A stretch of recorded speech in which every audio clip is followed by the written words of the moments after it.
Dracula by Bram Stoker. Chapter 14. Mina Harker's Journal. 23 September. Jonathan is better after a bad night. I am so glad that he has plenty of work to do, for that keeps his mind off the terrible things, and oh, I am rejoiced that he is not now weighed down with the responsibility of his new position. I knew he would be true to himself, and now how proud I am to see my Jonathan rising to the height of his advancement, and keeping pace in all ways with the duties that come upon him. He will be away all day till late, for he said he could not lunch at home. My household work is done, so I shall take his foreign journal and lock myself up in my room and read it. 24 September. I hadn't the heart to write last night. That terrible record of Jonathan's upset me so. Poor dear. How he must have suffered, whether it be true or only imagination. I wonder if there is any truth in it at all. Did he get his brain fever and then write all those terrible things, or had he some cause for it all? I suppose I shall never know, for I dare not open the subject to him. And yet, that man we saw yesterday, he seemed quite certain of him. Poor fellow. I suppose it was a funeral upset him and sent his mind back on some train of thought.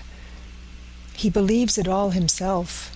I remember how on our wedding day he said, "Unless some solemn duty come upon me to go back to the bitter hours, asleep or awake, mad or sane." There seems to be through it all some thread of continuity. That fearful Count was coming to London. If it should be, and he came to London, with its teeming millions, there may be a solemn duty, and if it come, we must not shrink from it. I shall be prepared. I shall get my typewriter this very hour and begin transcribing. Then we shall be ready for other eyes, if required.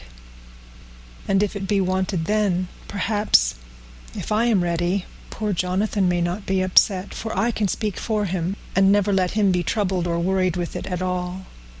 If ever Jonathan quite gets over the nervousness, he may want to tell me of it all, and I can ask him questions and find out things, and see how I may comfort him. Letter, Van Helsing to Mrs. Harker. 24 September. Confidence.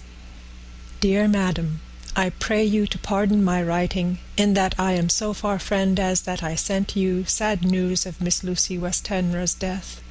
By the kindness of Lord Godalming, I am empowered to read her letters and papers, for I am deeply concerned about certain matters vitally important. In them I find some letters from you, which show how great friends you were and how you love her. Oh, Madam Mina, by that love, I implore you, help me. It is for others' good that I ask, to redress great wrong, and to lift much trouble and terrible troubles, that may be more great than you can know.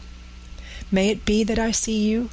You can trust me. I am friend of Dr. John Seward, and of Lord Godalming, that was Arthur of Miss Lucy. I must keep it private for the present from all. I should come to Exeter to see you at once, if you tell me I am privileged to come, and where and when. I implore your pardon, madam. I have read your letters to poor Lucy, and know how good you are, and how your husband suffer. So I pray you, if it may be, enlighten him not, lest it may harm. Again your pardon, and forgive me. Van Helsing. Telegram Mrs. Harker to Van Helsing. 25 September. Come today by 10:15 train, if you can catch it. Can see you any time you call. Wilhelmina Harker. Mina Harker's Journal. 25 September. I cannot help feeling terribly excited as the time draws near for the visit of Dr. Van Helsing, for somehow I expect that it will throw some light upon Jonathan's sad experience, and as he attended poor dear Lucy in her last illness, he can tell me all about her. That is the reason of his coming. It is concerning Lucy and her sleepwalking, and not about Jonathan. Then I shall never know the real truth now. How silly I am! That awful journal gets hold of my imagination and tinges everything with something of its own color. Of course it is about Lucy. That habit came back to the poor dear, and that awful night on the cliff must have made her ill. I had almost forgotten in my own affairs how ill she was afterwards. She must have told him of her sleepwalking adventure on the cliff, and that I knew all about it, and now he wants me to tell him what I know, so that he may understand. I hope I did right in not saying anything of it to Mrs. Westenra. I should never forgive myself if any act of mine, were it even a negative one, brought harm on poor dear Lucy. I hope, too, Dr. Van Helsing will not blame me. I have had so much trouble and anxiety of late that I feel I cannot bear more just at present. I suppose a cry does us all good at times, clears the air, as other rain does. Perhaps it was reading the journal yesterday that upset me, and then Jonathan went away this morning to stay away from me a whole day and night, the first time we have been parted since our marriage. I do hope the dear fellow will take care of himself, and that nothing will occur to upset him. It is 2:00, and the doctor will be here soon now. I shall say nothing of Jonathan's journal, unless he asks me. I am so glad I have typewritten out my own journal, so that in case he asks about Lucy I can hand it to him. It will save much questioning. Later. He has come and gone. Oh, what a strange meeting, and how it all makes my head whirl round. I feel like one in a dream. Can it be all possible, or even a part of it?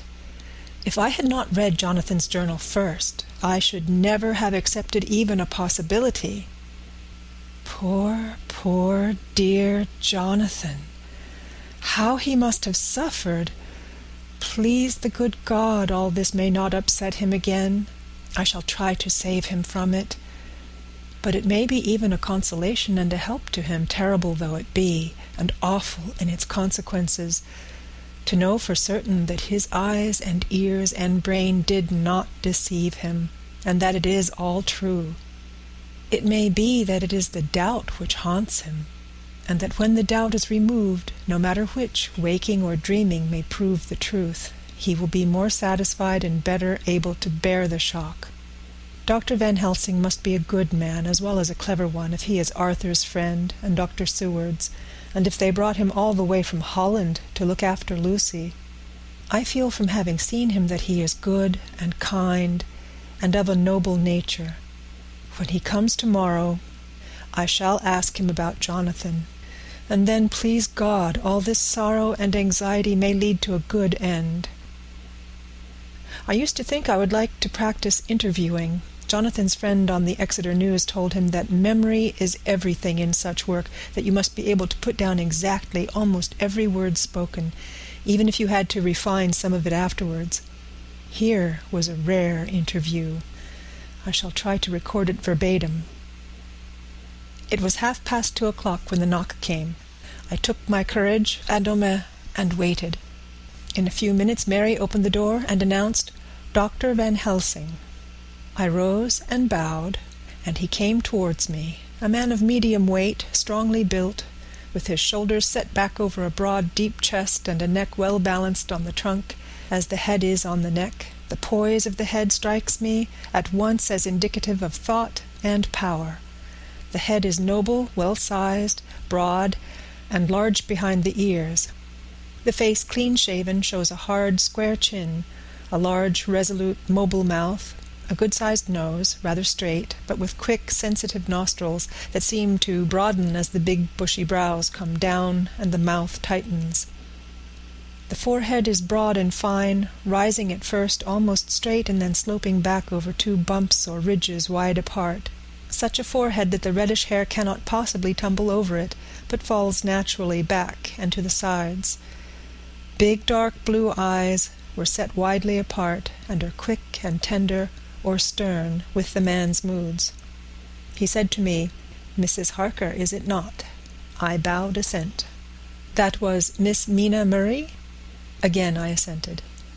It is Mina Murray that I came to see, that was friend of that poor dear child Lucy Westenra. Madam Mina, it is on account of the dead that I come." "Sir," I said, "you could have no better claim on me than that you were a friend and helper of Lucy Westenra." And I held out my hand. He took it and said tenderly, "Oh, Madam Mina, I knew that the friend of that poor little girl must be good, but I had yet to learn—" He finished his speech with a courtly bow. I asked him what it was that he wanted to see me about, so he at once began. "I have read your letters to Miss Lucy. Forgive me, but I had to begin to inquire somewhere, and there was none to ask. I know that you were with her at Whitby. She sometimes kept a diary. You need not look surprised, Madam Mina. It was begun after you had left, and was an imitation of you, and in that diary she traces by inference certain things to a sleepwalking in which she puts down that you saved her. In great perplexity then I come to you, and ask you, out of your so much kindness, to tell me all of it that you can remember. I can tell you, I think, Dr. Van Helsing, all about it." "Ah, then you have good memory for facts, for details? It is not always so with young ladies." "No, doctor, but I wrote it all down at the time. I can show it to you, if you like." "Oh, Madam Mina, I will be grateful. You will do me much favor." I could not resist the temptation of mystifying him a bit. I suppose it is some taste of the original apple that remains still in our mouths. So I handed him the shorthand diary. He took it with a grateful bow and said, "May I read it?" "If you wish," I answered as demurely as I could. He opened it, and for an instant his face fell. Then he stood up and bowed. "Oh, you so clever woman," he said. "I knew long that Mr. Jonathan was a man of much thankfulness, but see, his wife have all the good things. And will you not so much honour me, and so help me, as to read it for me? Alas, I know not the shorthand." By this time my little joke was over, and I was almost ashamed, so I took the typewritten copy from my work-basket and handed it to him. "Forgive me," I said. "I could not help it, but I had been thinking that it was of dear Lucy that you wished to ask, and so that you might not have time to wait, not on my account, but because I know your time must be precious, I have written it out on the typewriter for you." He took it, and his eyes glistened. "You are so good," he said. "And may I read it now? I may want to ask you some things when I have read." "By all means," I said. "Read it over whilst I order lunch, and then you can ask me questions whilst we eat." He bowed, and settled himself in a chair with his back to the light, and became so absorbed in the papers, whilst I went to see after lunch, chiefly in order that he might not be disturbed. When I came back, I found him walking hurriedly up and down the room, his face all ablaze with excitement. He rushed up to me and took me by both hands. "Oh, Madam Mina," he said, "how can I say what I owe you? This paper is as sunshine. It opens the gate to me. I am dazed, I am dazzled with so much light, and yet clouds roll in behind the light every time. But that you cannot comprehend. Oh, but I am grateful to you, you so clever woman. Madam," he said this very solemnly, "if ever Abraham Van Helsing can do anything for you or yours, I trust you will let me know. It will be pleasure and delight if I may serve you as a friend. But all I have ever learned, all I can ever do, shall be for you and those you love. There are darknesses in life, and there are lights. You are one of the lights. You will have a happy life and a good life, and your husband will be blessed in you. But, doctor, you praise me too much. You do not know me." "Not know you? I, who am old, and who have studied all my life men and women. I, who have made my specialty the brain and all that belongs to him, and all that follow from him. And I have read your diary that you have so goodly written for me, and which breathes out truth in every line. I, who have read your so sweet letter to poor Lucy, of your marriage and your trust, not know you.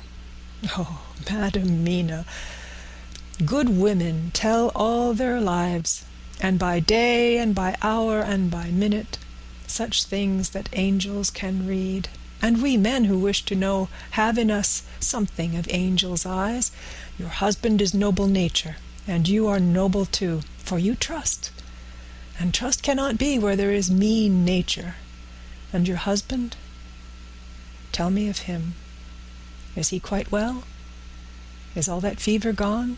And is he strong and hearty? I saw here an opening to ask him about Jonathan, so I said, he was almost recovered, but he has been greatly upset by Mr. Hawkins' death. He interrupted, "Oh, yes, I know. I have read your last 2 letters." I went on, "I suppose this upset him, for when we were in town on Thursday last, he had a sort of shock." "A shock? And after brain fever so soon? That is not good. What kind of shock was it?" "He thought he saw someone who recalled something terrible, something which led to his brain fever. And here the whole thing seemed to overwhelm me in a rush. The pity for Jonathan, the horror which he experienced, the whole fearful mystery of his diary, and the fear that has been brooding over me ever since, all came in a tumult. I suppose I was hysterical, for I threw myself on my knees and held up my hands to him and implored him to make my husband well again. He took my hands and raised me up and made me sit on the sofa and sat by me.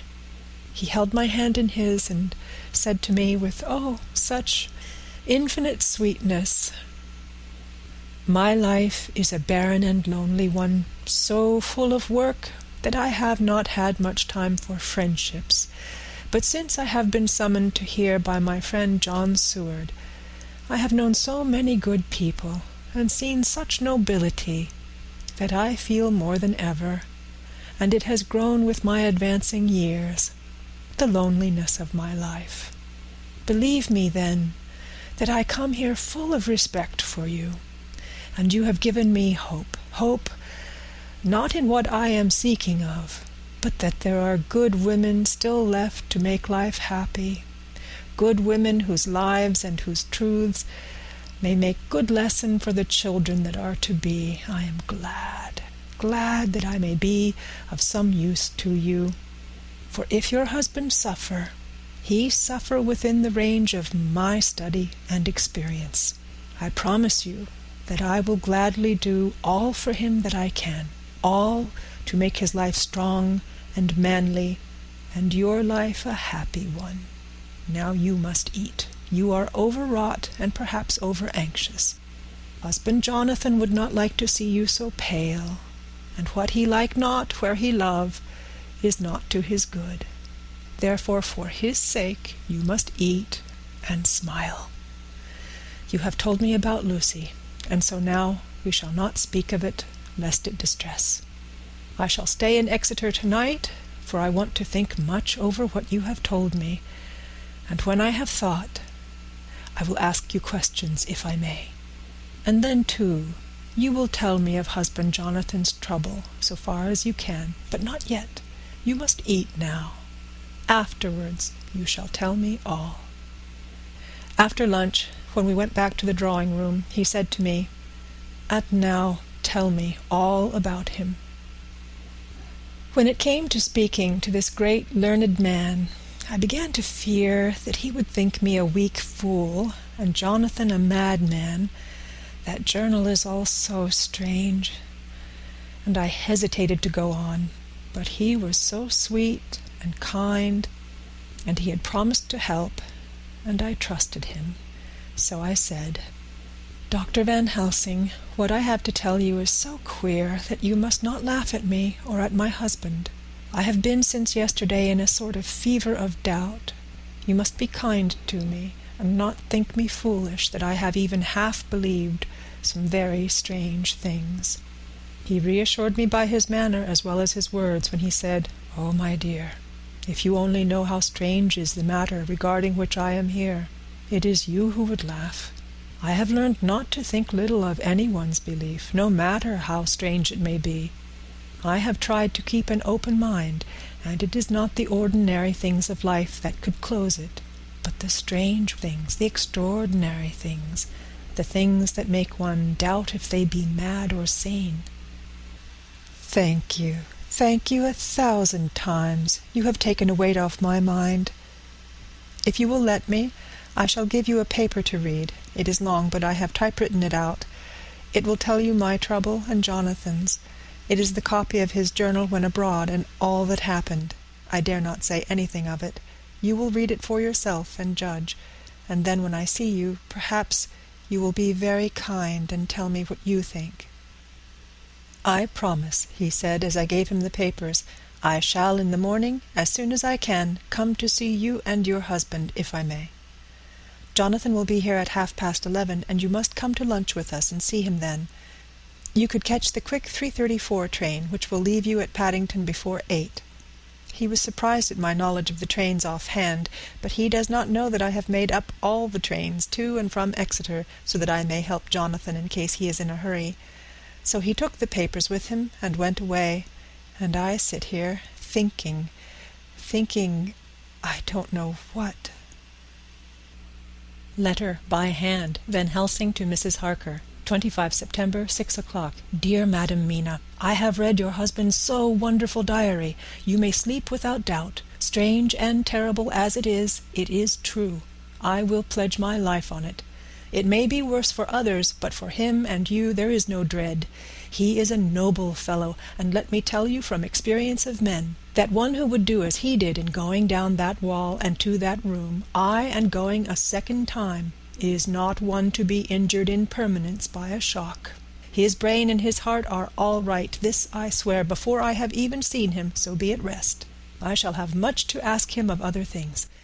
I am blessed that today I come to see you, for I have learned all at once so much that again I am dazzled more than ever, and I must think. Yours the most faithful, Abraham Van Helsing. Letter, Mrs. Harker to Van Helsing. 25 September, 6:30 p.m. My dear Dr. Van Helsing, 1,000 thanks for your kind letter, which has taken a great weight off my mind. And yet, if it be true, what terrible things there are in the world, and what an awful thing if that man, that monster, be really in London. I fear to think. I have this moment, whilst writing, had a letter from Jonathan, saying that he leaves by the 6:25 tonight from Launceston, and will be here at 10:18, so that I shall have no fear tonight. Will you, therefore, instead of lunching with us, please come to breakfast at 8 o'clock, if this be not too early for you. You can get away, if you are in a hurry, by the 10:30 train, which will bring you to Paddington by 2:35. Do not answer this, as I shall take it that, if I do not hear, you will come to breakfast. Believe me, your faithful and grateful friend, Mina Harker. Jonathan Harker's Journal, 26 September. I thought never to write in this diary again, but the time has come. When I got home last night, Mina had supper ready, and when we had supped, she told me of Van Helsing's visit, and of her having given him the 2 diaries copied out, and of how anxious she has been about me. She showed me in the doctor's letter that all I wrote down was true. It seems to have made a new man of me. It was the doubt as to the reality of the whole thing that knocked me over. I felt impotent and in the dark and distrustful. But now that I know, I am not afraid, even of the Count. He has succeeded, after all, then, in his design in getting to London, and it was he I saw. He has got younger, and how? Van Helsing is the man to unmask him and hunt him out, if he is anything like what Mina says. We sat late and talked it over. Mina is dressing, and I shall call at the hotel in a few minutes and bring him over. He was, I think, surprised to see me. When I came into the room where he was and introduced myself, he took me by the shoulder and turned my face round to the light and said, after a sharp scrutiny, "But Madam Mina told me you were ill, that you had had a shock." It was so funny to hear my wife called Madam Mina by this kindly, strong-faced old man. I smiled and said, "I was ill. I have had a shock, but you have cured me already." "And how?" "By your letter to Mina last night. I was in doubt, and then everything took a hue of unreality, and I did not know what to trust. even the evidence of my own senses. Not knowing what to trust, I did not know what to do, and so had only to keep on working in what had hitherto been the groove of my life. The groove ceased to avail me, and I mistrusted myself. Doctor, you don't know what it is to doubt everything, even yourself. No, you don't. You couldn't with eyebrows like yours. He seemed pleased and laughed as he said, "So, you are a physiognomist. I learn more here with each hour. I am with so much pleasure coming to you to breakfast, and oh, sir, you will pardon praise from an old man, but you are blessed in your wife." I would listen to him go on praising Mina for a day, so I simply nodded and stood silent. "She is one of God's women, fashioned by his own hand to show us men and other women that there is a heaven where we can enter, and that its light can be here on earth. So true, so sweet, so noble, so little an egoist, and that, let me tell you, is much in this age, so skeptical and selfish. And you, sir, I have read all the letters to poor Miss Lucy, and some of them speak of you, so I know you since some days from the knowing of others. But I have seen your true self since last night. You will give me your hand, will you not? And let us be friends for all our lives." We shook hands, and he was so earnest and so kind that it made me quite choky. "And now," he said, "may I ask you for some more help? I have a great task to do, and at the beginning it is to know. You can help me here. Can you tell me what went before your going to Transylvania? Later on I may ask for more help, and of a different kind, but at first this will do." "Look here, sir," I said, "does what you have to do concern the Count?" "It does," he said solemnly. "Then I am with you heart and soul. As you go by the 10:30 train, you will not have time to read them, but I shall get the bundle of papers. You can take them with you and read them in the train." After breakfast I saw him to the station. When we were parting he said, "Perhaps you will come to town if I send for you, and take Madam Mina too." "We shall both come, when you will," I said.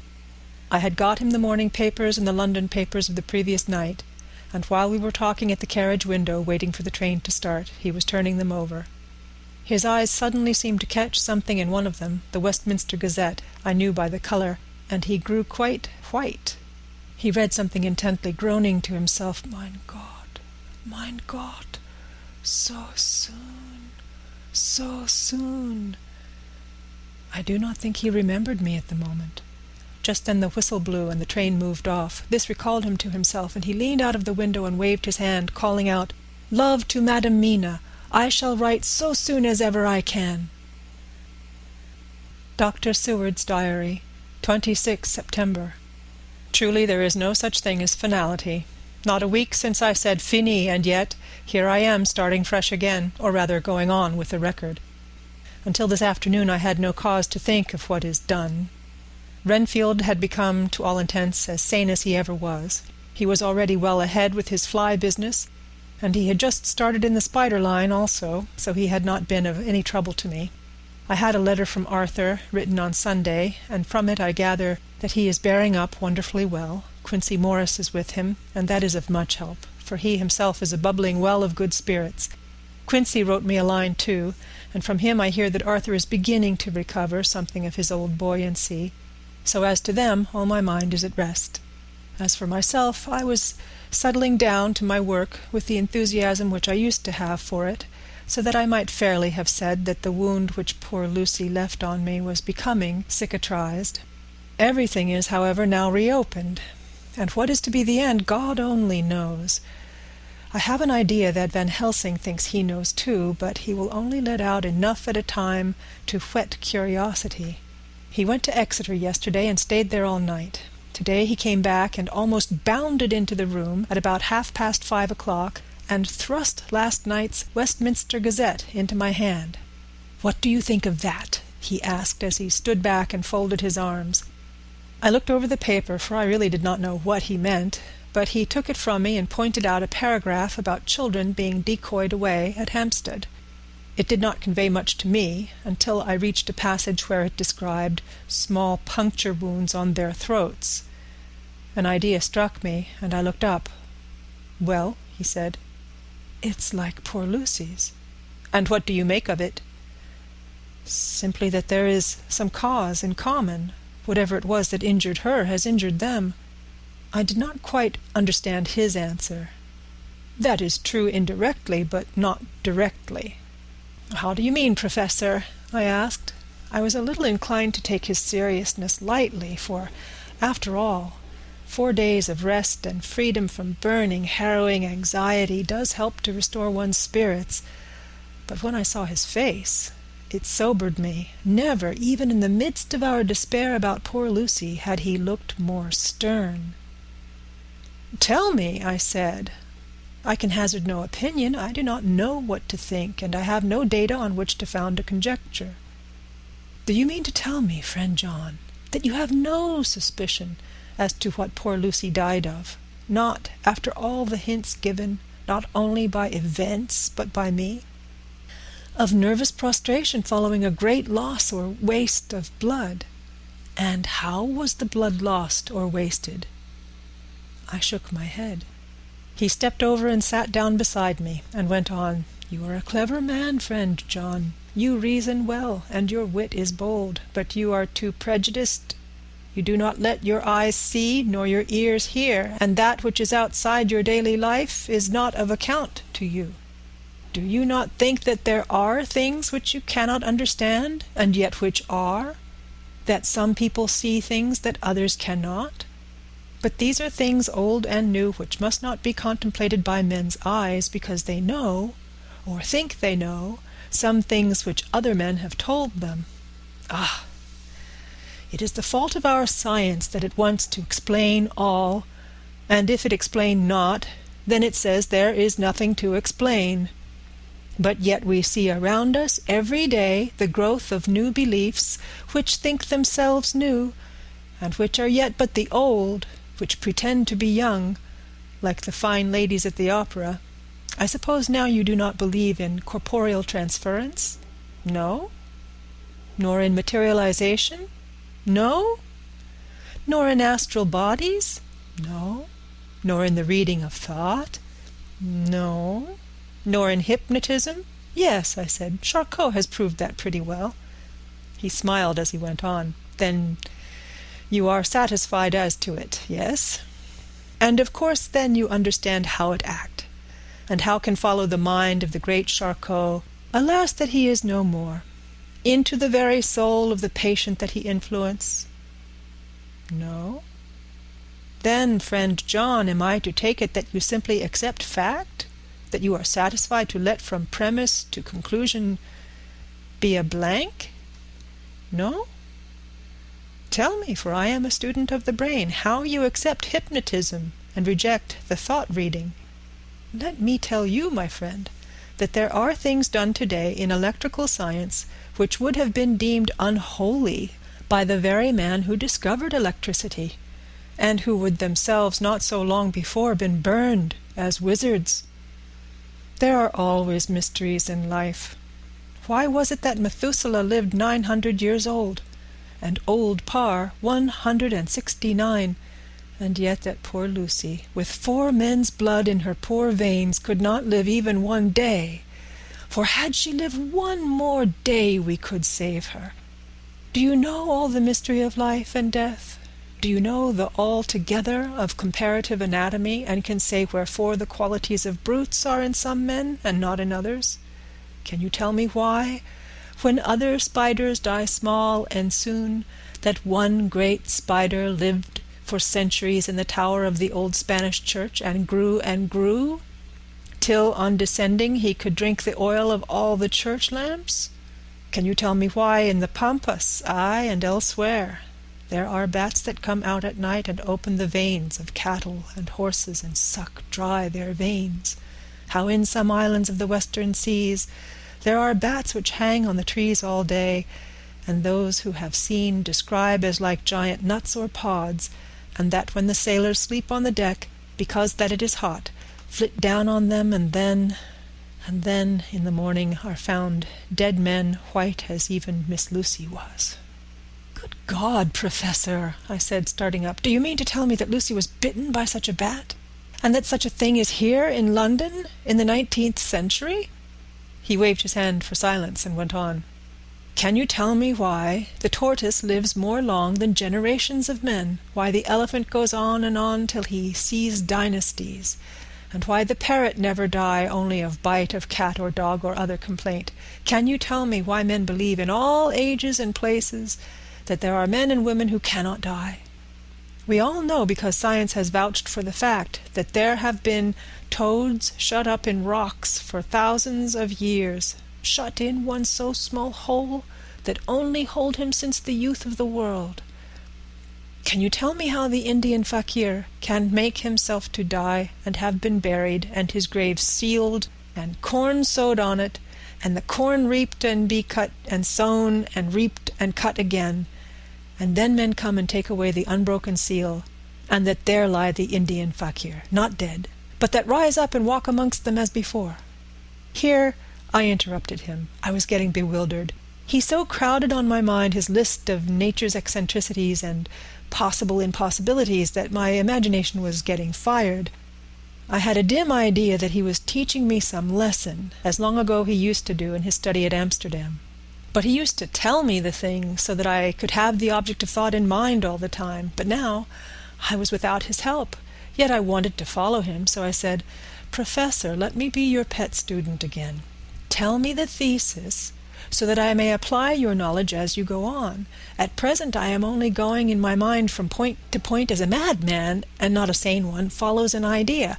I feel like a novice lumbering through a bog in a mist, jumping from one tussock to another in the mere blind effort to move on, without knowing where I am going. That is a good image, he said. Well, I shall tell you. My thesis is this. I want you to believe. To believe what? To believe in things that you cannot. Let me illustrate.